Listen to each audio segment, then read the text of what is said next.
அதாவதுங்க ஒருத்தவங்க பேசுகிறாங்க அப்படின்னா அதில் வந்து பாயிண்ட்ஸாக இருக்கணும். நம்ம அதை கேட்கும் போதே நம்மளுக்கு வந்து இந்த பாயிண்ட்ஸ் வந்து நினைவில் நிற்கணும். அந்த மாதிரி தான் வந்து சௌந்தர்யா வந்து பேசினாங்க. இந்த கண்ணியனோட மோத்திரை வந்து கிழிச்சு விட்டாங்க. அதாவது விஜய் சேதுபதி கேட்குறாரு, இந்த டிடிஎஃப் விளையாடும்போது யார் பயமாகவும் பதட்டமாக விளையாண்டா அப்படின்னு சொல்லி கேட்குறாரு. அதுக்கு சௌந்தர்யா வந்து சொல்கிறாங்க, டிடிஎஃப் என்ற தனியாக விளையாடுற கேம் தான் சார்.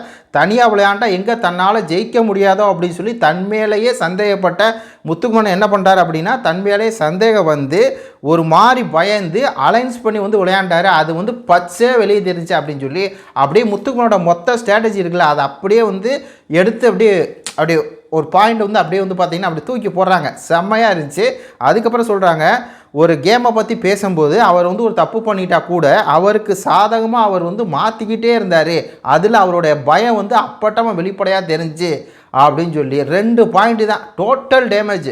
அதாவது ஸ்டார்டிங்கில் முத்து வந்து இண்டிவிஜுவல் கேம் விளையாண்டான், அதுக்கப்புறம் அவன் வந்து அலைன்ஸ் வச்சான் அப்படின்னு ஃபஸ்ட்டு சொல்லாலும் கூட இந்த 2 பாயிண்ட் இருக்குல்ல, அந்த 2 பாயிண்ட்லேயே வந்து இந்த கண்ணியம் பையனோட முகத்திரையை கிழிச்சு துவச்சி எரிஞ்சிட்டாங்க. கண்ணியனுக்கு வந்து என்ன பேசுனேன் அப்படின்னு தெரியல. கடைசியில் விஜய் சேதுபதி கேட்குறாரு, ஒருத்தர் தானாமா அப்படின்னு சொல்லி கேட்கும்போது, சார் நாங்கள்லாம் பயத்தை வெளியே காமிச்சுக்கிட்டோம், அவன் வந்து பயத்தை வெளியே காமிக்காமல் இருந்தான் அப்படின்னு சொல்லி கண்ணியனை அங்கேயும் ஒரு பொலிச்சு 3 பாயிண்ட்டு தெளிவான பாயிண்ட்டு. அப்போ விஜய் சேதுபதி கேட்குறாரு, முத்து இப்போ இவங்களாம் சொன்னாங்களா, அதுக்கு உங்கள் கருத்து என்ன அப்படிங்கும்போது, ஆமாம் சார் நான் பயந்துட்டேன், நான் அந்த கேமை சீரியஸாக விளாட்லான்னு பார்த்தேன், ஆனால் நான் தனியாக விளாண்டா ஜெயிக்க மாட்டேன் அப்படின்னு சொல்லி எனக்கே தோணுச்சு, அதனால் நான் கூட்டணி வச்ச வந்து தப்பு தான் சார், அப்படி கூட்டணி இப்படி வச்சு சார் நான் வந்து அந்த தப்பு ஒத்துக்கிறேன் சார், பல கோணங்களில் நான் வந்து சார் அப்படின்னு உருட்டினாரை ஒழிஞ்சு அந்த சௌந்தர்யா ஒற்ற குற்றச்சாட்டை வந்து அவனால் மறுத்து பேசவே முடியல.